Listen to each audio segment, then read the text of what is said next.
Bisa tidak kalian menunjukkan kepada saya besok malam ya, saya tunggu ya, bahwa Nabi pernah melaksanakan salat tarawih berjamaah mulai malam pertama sampai malam terakhir di bulan Ramadan di Masjid Nabawi.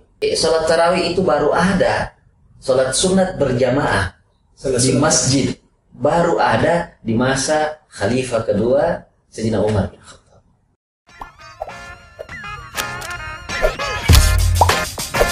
Welcome to Renaissance. Assalamualaikum warahmatullahi wabarakatuh. Waalaikumsalam warahmatullahi wabarakatuh. Episode kali ini kita akan membahas seputar perbedaan pandangan para ulama yang kemudian seringkali Ustaz diributkan oleh para jamaah. Jadi mungkin Ustaz juga di Dewan Masjid seringkali menemukan beberapa perbedaan yang dihadapi oleh jamaah, bahkan itu membuat jamaah bertengkar. Nah, salah satu yang pertama perbedaannya, Ustaz mungkin boleh dijelaskan beberapa perbedaan menentukan jatuhnya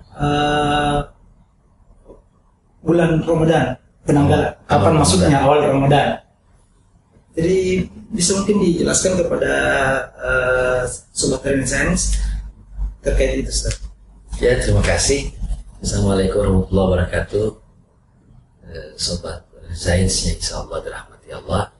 Memang masyarakat kita ini akhir-akhir ini agak alergi dengan perbedaan. Ya.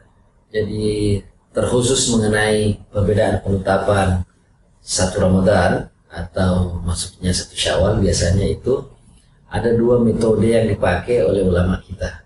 Sebenarnya banyak metode, tapi yang paling populer hanya ada dua metode. Yang pertama, metode penetapan masuknya satu Ramadan itu dengan satu Syawal menggunakan metode hisab. Ya, itu menghitung seperti yang dipakai oleh saudara-saudara kita, teman-teman kita yang menjadi dasar di Ormas Muhammadiyah misalnya. Nah, kalau saudara-saudara kita di Nahdlatul Ulama di NU itu biasanya menggunakan metode biru'yatil hilal, melihat tadi ya, dengan takaran-takarannya. Jadi sebenarnya metode ini bisa dikompromikan sebenarnya. Jadi tidak ada istilah yang paling benar metodenya. Oh, nggak boleh. Jadi tidak ada kebenaran mutlak pada manusia. Yang mempunyai kebenaran mutlak itu hanyalah Allah Subhanahu wa Ta'ala. Kita ini hanya sebatas kebenaran relatif. Sejauh yang kita kaji, sejauh yang kita pelajari, itu yang kita fahami, itu yang kita amalkan. Dan itulah yang menjadi kadang-kadang masyarakat kita menganggap inilah Islam. Iya. Padahal sebenarnya itu hanya tafsir terhadap teks itu. Ya, jadi sebenarnya kita punya Quran yang sama, membaca hadis yang sama, ya toh. Tapi terkadang dalam menafsirkan teks-teks ayat-ayat suci Al-Quran dan hadis-hadis Nabi itu ada perbedaan-perbedaan. Nah, sama halnya ini dengan penetapan satu Ramadan. Jadi saya pikir tidak ada masalah, ya tidak ada masalah. Cuma memang akhir-akhir ini di Makassar ini khususnya ada saudara kita salah satu, saya mau katakan ormas atau ya boleh ormas lah, saudara-saudara kita An-Nazir misalnya, di Mawang itu di Goa, itu memang kadang 3 hari selisihnya. Kita agak maklum barangkali yang selisih sehari, ya toh. Tapi yang 3 hari ini biasanya mereka sudah 2 hari puasa, kita baru masuk puasa. Mereka sudah malam ketiga, kita baru masuk hari pertama. Atau mereka sudah lebaran 2 hari yang lalu, kita masih puasa. Nah, itulah yang saya belum bisa menjelaskan metode apa yang dipakai oleh saudara-saudara kita itu. Tapi tetap sebagai seorang muslim, kita tidak boleh mengatakan metodenya itu keliru. Ya, kita harus berprasangka baik, ya, bersangka baik kepada mereka. Dan saya percaya kita semua ini akan mempertanggungjawabkan itu di hadapan Allah. Jadi janganlah menjudge itu keliru, itu sesat, atau ahli bid'ah dan lain-lain sebagainya. Jadi penetapan Ramadan yang paling populer ya hisab dan ru'yah itu digunakan oleh Muhammadiyah, hisabnya, saudara-saudara NU itu dengan ru'yahnya, dan 1 hari selisih. Saya pikir kearifan lah. Kearifan yang dibutuhkan oleh masyarakat kita. Selain perbedaan penetapan jatuhnya Ramadan, sekarang juga perbedaan itu seringkali diperdebatkan di masyarakat masalah tentang niat puasa. Oh iya. Biasanya itu apakah niat puasanya satu kali selama 30 hari, rapel ceritanya Ustaz, cuma satu kali niat kemudian sudah dirapel sampai 30, ataukah setiap hari niat, setiap kali makan sahur harus niat. Kalau boleh dijelaskan sedikit Ustaz, mungkin ulama-ulama siapa saja yang menjelaskan tentang itu? Oh ya, pertanyaannya bagus sekali karena itu jadi bahan perbincangan juga di masyarakat kita. Ada yang hari pertama Ramadan niat sahur itu untuk sebulan full, dan ada yang setiap berakhir sholat tarawih biasanya itu yang pimpin sholat tarawih, atau kayak yang biasa mengumandangkan doa atau salawat di antara rakaat-rakaat tarawih itu, dan di witir terakhir itu kadang menyampaikan kepada jemaah, mari kita pada malam hari ini bersama-sama membaca niat puasa Ramadan untuk besok. Maka kadang lagi dilafazkan itu nawaitu sholat dan seterusnya. Dan seterusnya. Jadi kalau saya yang ditanya, ya saya cenderung lebih mengakomodir semuanya. Ya, sebagai bentuk kehati-hatian. Jadi kita niat di awal sebulan dan setiap malam kita niat. Tapi itu nggak apa-apa, Ustaz. Nggak apa-apa. Karena niat itu kan itu untuk menguatkan perbuatan. Saya pikir innamal a'malu binniyat, hadis itu yang dalam hadis nomor 1 ya dalam Sahih Bukhari, amal itu tergantung niatnya. Ya memang niat harus dilafazkan untuk memantapkan. Niat itu sendiri apa itu, Ustaz? Niat. Biasanya kan ada orang yang mengatakan ketika saya sudah niatkan dalam hati, kemudian yang penting diniatkan sudah dapat pahala meskipun tidak dikerjakan. Ya memang ada hadis. Iya. Ini menyangkut kemurahan Tuhan. Kalau seseorang berniat melakukan kebaikan, belum dia kerjakan, malaikat sudah catat 1 kebaikan. Apalagi setelah dikerjakan. Tapi pada saat dia berniat keburukan, selama dia belum mengerjakan niat keburukannya itu, maka belum tercatat. Nanti setelah mengerjakan baru tercatat. Itu ada riwayat. Ulama berbeda pandangan soal kekuatan hadis itu. Tentu perlu kajian ulumul hadis lagi. Tapi intinya begini, niat itu untuk memantapkan setiap perbuatan kita. Jadi memang harus menggunakan niat. Yang jadi ranah ikhtilaf para ulama itu adalah pada saat melafazkannya. Contoh dalam niat sholat. Ada ulama-ulama Maliki, Hambali berpendapat tidak perlu dilafazkan. Ulama-ulama Syafi'i menjelaskan dilafazkan. Ya itu kita bisa cross check misalnya dalam kitab Bulughul Maram min Adillatil Ahkam yang ditulis oleh Al-Imam Ibnu Hajar Asqalani. Jadi saya pikir ini masuk ranah fikih lah. Jadi mau melafazkan niatnya, ada dalilnya, ada dalilnya, mau dalam hati boleh. Ya, sama dengan niat puasa, mau berniat sebulan penuh di hari pertama Ramadan itu kita niat, atau mau setiap malam, ya itu semua masing-masing ada dalil-dalil yang dikemukakan oleh para ulama-ulama pengusung mazhab itu. Tetapi kalau saya ditanya secara pribadi, saya cenderung mengakomodir. Artinya kita niat di hari pertama sebulan full dan setiap malam, apa salahnya sih? Kan kita tidak direpotkan juga dengan setiap malam mengucapkan misalnya nawaitu shauma ghadin dan seterusnya. Mungkin untuk kehati-hatian. Ya prinsip ikhtiar itu. Waktu kita terbatas untuk sahur, kita lupa niat. Itu mungkin mungkin baiknya ketika misalnya di awal, di awal kita meniatkan melafazkan sendiri itu. Saya pikir itu. Jadi memang yang perlu kita garis bawahi, hal-hal yang sifatnya ditafsirkan dan itu di masing-masing ulama berpendapat tentang itu tidak jadi soal. Jadi tidak ada soal siapa yang paling benar di situ. Yang masalah ketika kita melaksanakan sesuatu tanpa adanya legitimasi atau hukum atau dalil-dalil yang menjadi dasar dari para ulama. Karena memang banyak sekali perbedaan dalam hal-hal seperti itu. Salah satunya juga adalah jumlah rakaat salat tarawih. Ada yang mengatakan 20, ada yang mengatakan 8. Itu bagaimana itu? Nah, kita sekarang cerita. Saya kadang bercanda kepada kawan-kawan ya. Untuk apa kita meributkan soal rakaat salat tarawih? Ini pernah ada satu kisah lucu ini di salah satu masjid. Ini kejadian sekitar awal tahun 2001 lah. Ada satu masjid di daerah Kecamatan Panakukang. Ya. Waktu itu jamaahnya terbagi dua. Penduduk asli menginginkan tarawihnya 20. Ya, pendatang-pendatang ini yang bukan penduduk asli di tempat ini, kampung itu, di wilayah itu menginginkan tarawih 8. Ya. Saya waktu itu hadir sebagai jamaah di masjid itu.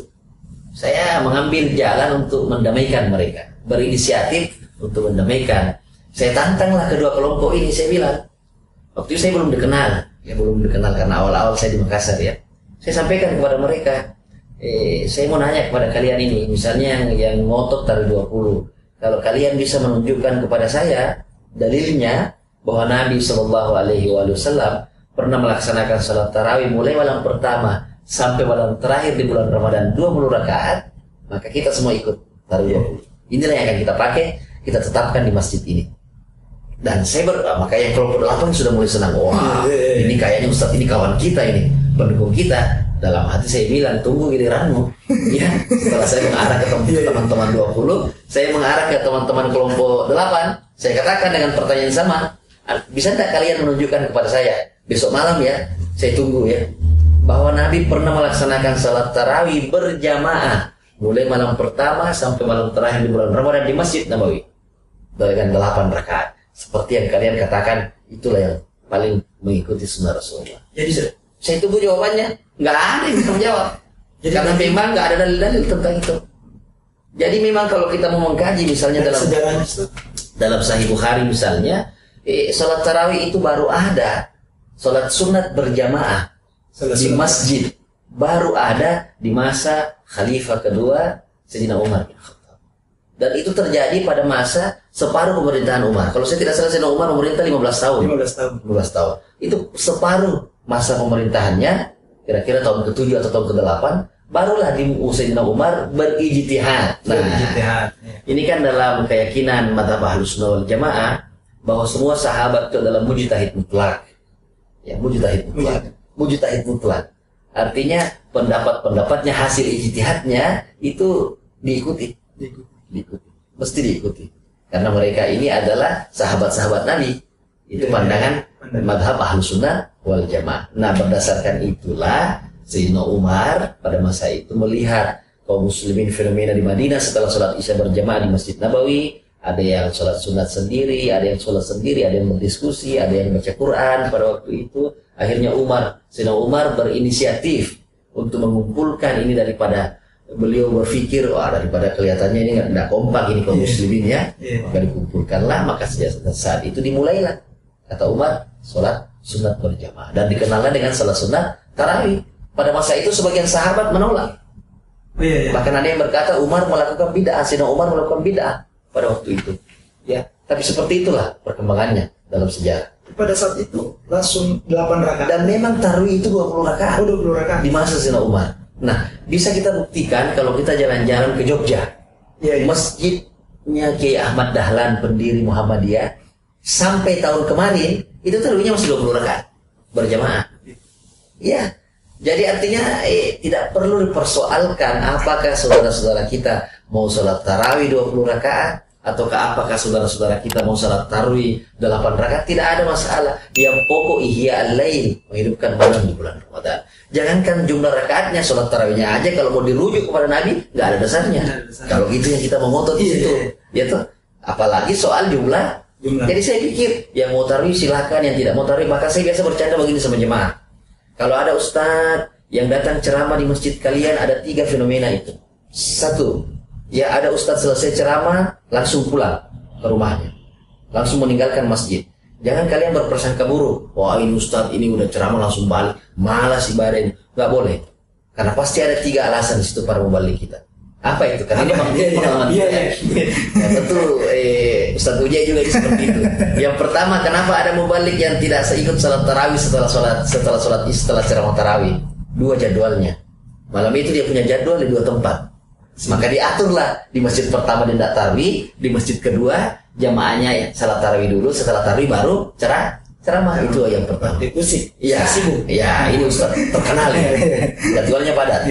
Yang kedua, ada Ustaz memang dia tidak salat tarawih setelah ceramah karena boleh jadi perutnya sakit Kenapa perutnya sakit? Ya biasanya kita ini diundang ceramah buka puasa dan di masyarakat kita itu sangat menghormati ustadz yang datang di acara buka puasanya, sehingga mereka itu menyuguhkan semua makanan-makanan yang disiapkan. Kadang kita di awal disuguhi pisang hijau atau kolak butuh yang pakai nyampur pakai es batu itu, dingin kan? Nah, belum habis itu disodorkan lagi kolaknya yang panas itu, maka dikonsumsi lah ustadz itu, pada sakit perutnya saya bilang. Nah, itu alasan yang kedua. Yang kedua itu. Dan yang ketiga, ya boleh jadi ustadz itu memang tidak melaksanakan sholat tarawih karena memang dia ikut Rasulullah dan ikut Sayyidina Abu Bakar yang tidak melaksanakan sholat sunat berjamaah, dan dia sholat malam di rumahnya. Saya pikir itu. Jadi saya katakan kepada masyarakat, jangan meributkan 8-20. Mau 8 silahkan, 20 juga silahkan. Ya, berjamaah di masjid 8-20 silahkan, dan salat ihya al-lail menghidupkan malam di rumah juga silahkan. Tidak ada masalah. Yang salah yang tidak menghidupkan malam di bulan Ramadan, karena kita tentu akan mendapatkan kerugian. Karena belum tentu Ramadan berikutnya kita bisa berpuasa dan menjalankan ibadah-ibadah lagi. Saya pikir itu. Ya, satu lagi sebelum selesai. Satu lagi sebelum selesai. Artinya perbedaan dalam agama itu niscaya. Keniscayaan. Pertanyaan terakhir sebelum kita selesai, apa tujuan Allah menghadirkan perbedaan ini? Ya, untuk menguji kita, untuk menguji kita. Artinya orang-orang yang tidak bisa menerima perbedaan itu tidak lolos ujian. Tidak lolos ujian. Dan memang perbedaan ini keinginan Tuhan, tidak Tuhan, keniscayaan. Tuhan yang menginginkan kita berbeda. Karena kalau Tuhan menginginkan kita menjadi umat wahidah, umat yang satu dengan pandangan yang satu, tidak ada sulitnya bagi Tuhan. Maka Tuhan mengadakan ujian ini kepada hamba untuk menguji. Ahsanu amala, siapa yang paling bagus perbuatannya, siapa yang paling baik dalam menyikapi perbedaan itu. Saya pikir itu. Jadi bukan menguji siapa yang paling benar, tapi siapa yang paling baik. Siapa yang paling baik? Karena yang paling benar itu milik Allah. Allah lah pemilik kebenaran. Kita manusia ini hanya memegang kebenaran relatif. Karena kebenaran mutlak hanyalah milik Allah. Sekali lagi, itu intinya. Jadi perbedaan itu adalah keniscayaan, dan perbedaan itu ikhtilafu ummati rahmatan. Perbedaan pendapat di kalangan umatku itu adalah rahmat. Sekalipun ada yang bilang itu bukan hadis, nantilah kita bicara ulumul hadis lagi kalau kita mau mengkaji itu. Tapi intinya bahwasanya perbedaan itu adalah fitrah. Saya pikir itu. Jadi bawaan sejak lahir. Nilai kemanusiaan. Orang kalau jangankan coba ini logika yang sangat sederhana. Coba kita bayangkan kalau semua laki-laki ini wajahnya sama, dan semua perempuan ini wajahnya sama. Banyak lainnya yang istrinya tertukar, suaminya tertukar. Itu logika yang paling sederhana. Tidak pusing juga memilih. Iya, tentu tidak pusing memilih. Jadi harus ada perbedaan-perbedaan supaya ada varian ya. Kita bisa yang ini seperti ini, yang ini seperti ini. Ya. Ada kata-kata yang mengatakan karena ada perbedaan kita mengenali keindahan. Karena ada perbedaan kita mengenali kebaikan dan keburukan. Justru dengan perbedaan itu kita didekatkan. Iya. Seorang suami misalnya suka nongkrong, istrinya tidak suka nongkrong. Dengan perbedaan itu menjadi indah. Bagaimana caranya indah? Akhirnya istri yang awalnya ini tidak suka nongkrong, sesekali diajak nongkrong. Suami yang awalnya suka nongkrong, sesekali istri mengajak dia tidak nongkrong. Maka terciptalah di situ harmoni, ada kompromi. Inilah keinginan Tuhan. Memang seperti itulah hidup ini. Jadi intinya perbedaan itu sunatullah. Anugerah, fitrah. Dan salah satu cara terbaik untuk mensyukuri anugerah itu ya menyikapi perbedaan itu, menerima dan mampu berkompromi dengan perbedaan itu. Dan disinilah letak ujiannya. Yang bisa lolos dalam memanage perbedaan ini dengan sebaik-baiknya, maka insya Allah dia akan sampai kepada satu titik yang orang sebut al-insanul kamil, manusia sempurna. Nah, di bulan suci Ramadan ini, saya pikir ini adalah kesempatan kita untuk memperbaiki diri kita, banyak belajar, membaca, sehingga kita semakin banyak kita belajar, semakin banyak kita membaca, wawasan kita semakin luas wawasan kita, tentu kita akan semakin arif dalam menyikapi perbedaan. Baik, Ustaz, karena waktu kita terbatas, jadi menarik. Mungkin saya rasa masih butuh waktu yang lebih lama lagi untuk membahas ini, tapi karena waktu yang membatasi kita, jadi mungkin di episode lainnya kita akan lanjutkan. Terima kasih banyak atas kesempatannya, Ustaz. Mungkin cukup sekian dari di episode ini. Jangan lupa saksikan kembali di episode selanjutnya. Assalamualaikum warahmatullahi wabarakatuh. Waalaikumsalam warahmatullahi wabarakatuh.